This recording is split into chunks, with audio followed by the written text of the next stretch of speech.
say that whenever they get real lucky and get a run of cards, it's like they have Lunkin vibes. Yeah, of course. There's always room for some new words, right, in poker. Right. Actually, I probably should have raised here. I screwed up on this other screen. Oops, I'm gonna have to try. You have to bet that. Yeah, yeah. That's a good card because he's paired. That's tricky. No, I thought he might even. He's capable of checking some good hand to trap me there. I don't know how I won that. I don't think. I thought it was the brain or something. I don't even know how I got there. But anyway, which gets me. Nope, didn't get me back into the top 100. But anyway, whatever. Forget it. By the way, Lumpkin's a super nice guy. Yeah. And I think he's a little confused by all the attention he gets from the younger kids. He doesn't know it's just a fun thing. No, the thing is, I did an interview with Vitaly in Kiev last year in August, and he's extremely shy, I think, and also a bit insecure because of his difficulty in English, right? But to me, he strikes me like more or less a genius, like a really, really, really intelligent, smart guy. Yeah, I don't doubt it. He's certainly a ground man. Yeah, I see that hand. The old thing in Razz where I kind of chased down because he had bad cards and I had two face cards. Normally, you're not going to chase with that. So I chased him down only to catch a pair on the river and have a queen low and have to decide, is he really just totally out there? Yeah. So I'm in trouble here in this high Razz tournament. It's really disappointing too the way these scoops work. As I told you in our other interview, I think it's really great the way they have these for all the budgets. Yeah. But for someone like me, what often happens is if there aren't too many turns, well, there are usually 2, sometimes 3, so it's enough for me to play all 3 levels if I feel like it, of, let's say, the Razz in this case, because you want to pull off what Terrence Chen did last year, where he won the high and the medium of the same event. Yeah. His name is on a sign. It was obviously a pretty spectacular achievement, really. Yeah. So, I'm playing all 3 Razz games, of course. You always start out hoping for good results, hoping you'll at least, let's say, go deep in all 3 of them. Then what seems to happen, because, of course, the players are better in the bigger one than the medium and the small, is you get knocked out of the big one, and I'm left playing in the medium and the small. And especially a couple times, then the next one to go is usually going to be the medium for obvious reasons. Yeah. And when you look at the money, the nice thing about these tournaments, the big one, now here I'm chasing the guy down, hoping he's bluffing with a 9. Let's see. And he was bluffing. He has a king. Yeah. The nice thing about the tournaments, the big tournaments, especially no limiter, have been paying a couple $100,000. The medium, like the 200 type buy-in, 200 or 300, those things are paying almost the same amount, I think, because they're getting like 10 times the entries, I guess. I haven't checked out exactly what's going on with the entry. Now here I'm going to kind of questionable hand. Actually, I changed my mind. You see how I have an 8 in the hole, which isn't that great a card? But because I have an ace-3 up and there's an ace-3 here, those are make those cards a little better. And you might say, why don't I just call the double bet? Is I want to show strength even though I don't have it. And in case that 7 has an 8 in the hole even, I'm making it 2 bets to him. I'm trying, it gives me a chance of isolating and knocking anyone out who's got an 8 in the hole with me.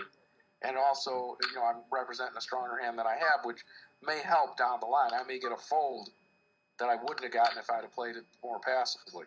That's right.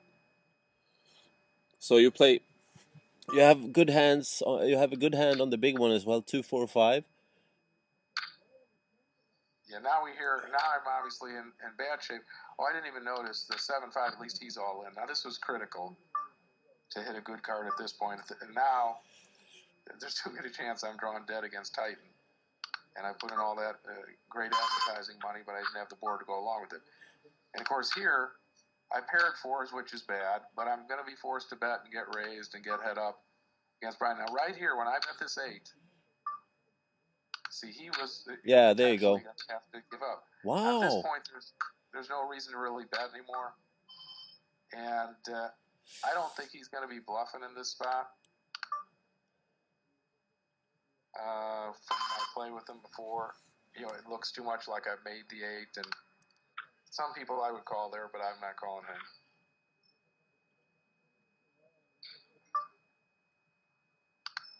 Now I'm down to 1,700, so I'm getting down to my last gasp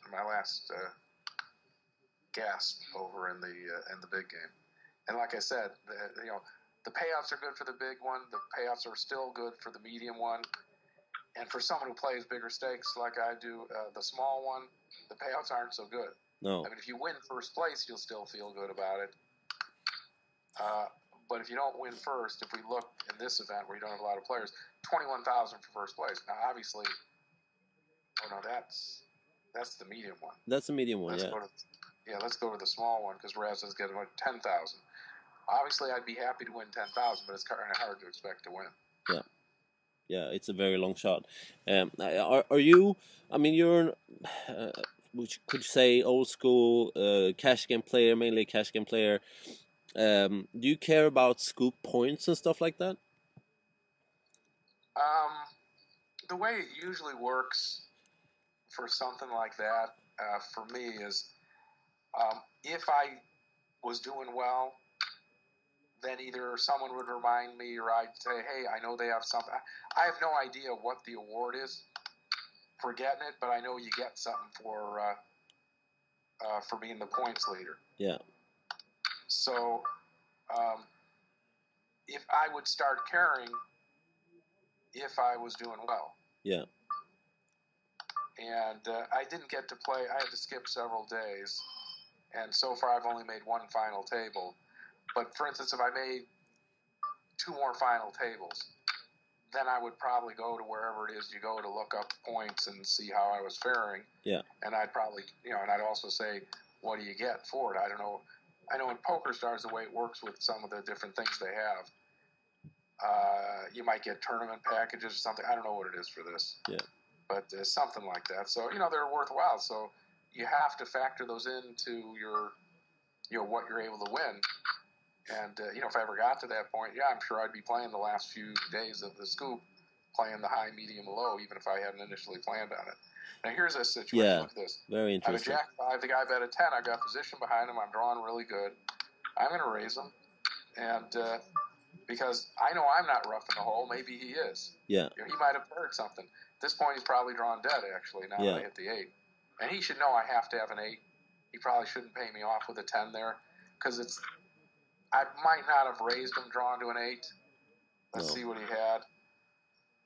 He called me with a 10. Yeah. Obviously, he had to call me with the going to the river. Yeah. But an 8 and a 9 was like the worst card I could have caught. Yeah. Once he ended up with a 10, just because it's almost impossible the 9 would have paired me. Yeah. Although against someone who plays too many hands and comes in with rough cards in the hole, I am capable of raising there with a 9 or an 8, actually, to represent something better than I have. But in that particular case, me catching an 8 was like death for him. Yeah. Raising in this draw situation, I'm probably drawing better than 8, and 8's not going to pair me. Yeah. But it could have. The pot got big. He called me off. It's not, not a terrible play on his part, but whatever. Yeah. So how's the stack sizes now? You're really low in the big one. I can't see 1-4. Is it? Yeah, 1471. I'm about to go out. The good thing is the first 2 hours in this Razz tournament, I really couldn't even hear the clicking on my machine. I couldn't hear what was going on because Alex over there was screaming at her computer every time she caught 4 low ones and 3 face cards, which is what you don't like to have happen at Razz. But now that we're doing this recording, she's been quiet as a mouse. Yeah. I hardly even know she's there.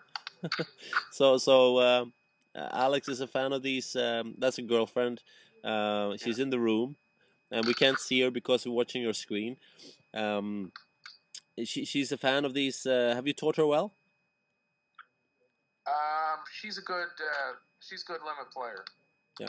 She hasn't done so well. Like she used to play in the early days, a lot of the 10K WPTs. Yeah. And let's say she got unlucky a number of times. Yeah. But I remember the last one that she played, she said she was done. Dan Harrington knocked her out, where she got pretty deep and had ace-king against... I had aces against tens.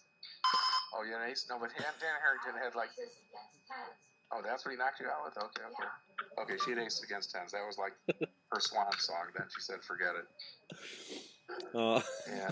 and she gave it up. But then what she did is she went to the limit. Like, you know, she played a lot of limit hold'em, and she played the limit tournaments. This year at the Razz, I wasn't able to play, even though I'd won it the year before because I was still in a different event. So she tried to defend my title, and she came in like 21st. That's good. And so she did make the money there. And then a couple times in the horse events, like the $2,500 horse, she's been the chip leader. In fact, she was the chip leader in the money about 2 years ago. So for me, it's a lot of fun. If you're a poker player, a lot of poker players, their girlfriends, maybe you're hanging on the rail or whatever and sweating them. And you kind of, if you're a reasonable person, you feel bad to have someone that has to just watch you play. Yeah. For me, it's fun because I get to watch Alex play and get to sweat along with her. And she plays online more than I do, actually. Like if I'm doing, a lot of times I have to do things like play. She doesn't play the live tournaments that much, so if I'm playing a live tournament, she may be in the room playing online and sweating how I'm doing on the computer. Yeah. And whatever. Anyway, like I say, especially at the World Series, she'll be playing the horse events and some of the other limit events, and I'll get to have a good sweat and have fun with it. That's fun. All right. That's good. Is she aiming to play a lot of tournaments during the World Series as well?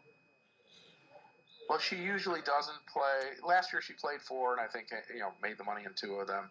So she's never played 10 events. No. At the World Series. But one of the reasons is, unfortunately, is she is my main support person. Yeah. Well, talking about starting with 4 good cards, I got ace, deuce, 3, 4. Okay, she's got ace, deuce, 3, 4. Have you caught your 3 face cards yet? Getting there. I heard that. Yeah, see, this is the thing. Paint and paint. Pair, paint, and paint. Okay, so that's the life of a Razz player. Yeah, she's my girlfriend, so I'm willing to hear the bad beat stories, but I tell other people try to tell me their bad beat stories that, sorry, you know, that's where I draw the line. My girlfriend gets that, they don't. Yeah, she fills that limit, right? Yeah. So get me through this hand in the mid stakes now with the 4, 5, 6. Okay, well, let's see. The first thing you notice is there's 2 aces out. That makes them what you call jokers. Yeah. If you know, some people say 4, 5, 6 put in a lot of action, but it limits my action that I don't have an ace. Yeah. I do have a 6. So now the question is, should I raise here or not? Well, I'm still going to raise here because someone may be a little rough. Yeah. Some of these people come in with rougher cards, like in this case, 8 is rough, 7 is rough. Also, I may find out something. Now, I caught an 8. And all of them draw higher cards. Yeah, they all got higher cards. And you see this guy, Meat Dog, folded. And what does that tell you? That tells you what's right. The ace is like the joker. Wow. Now, this guy should know that probably didn't pair me, except he might think, and of course now he's drawn dead, he might think that it did pair me because that's why I raised, because I had that ace. Wow, now you have a 6. He paid me off. Now, here I'm raising this in this thing with 8, 6, 4. I'll even raise with 8s in the hole, unless I'm up against too many small cards that are already in. Okay, pretty nice street, 9 against a 10, because it means my 8. And now he's not going to be able to think that the 8 paired me. He's probably going to have to fold here. Yeah. Because I put in a lot of action early, no reason for him to think I have an 8 in the hole. No, and he might be drawing to a 10, which is useless. Yeah, I mean, he's got to catch 2 runners. Yeah. And he could. Now, if I only called initially, it would give him more reason to think I paired the 8. Sometimes you'll see someone play the hand slow initially, and you'll put them on an 8 in the hole. You know, you'll think, okay, the guy's a little bit weak. He didn't want to create a big pot. And then when he catches an 8, you'll be able to think it paired him. Conversely, if someone puts in, you know, caps it starting out, you think they probably have at least an ace or a deuce in the hole. Yeah. And so then when they catch an ace or deuce later, it gives you more reason to think those cards paired them. Yeah. I see. All right. So, anyway, are there any? I know you always aim for the Badoogie and the Razz event, and also the Stud High Low events are some of your favorite games. Are there any more Scoop events coming up soon that you're looking forward to? Well, the truth is, I've never looked at the schedule. No. I don't know how many more Scoop events there are.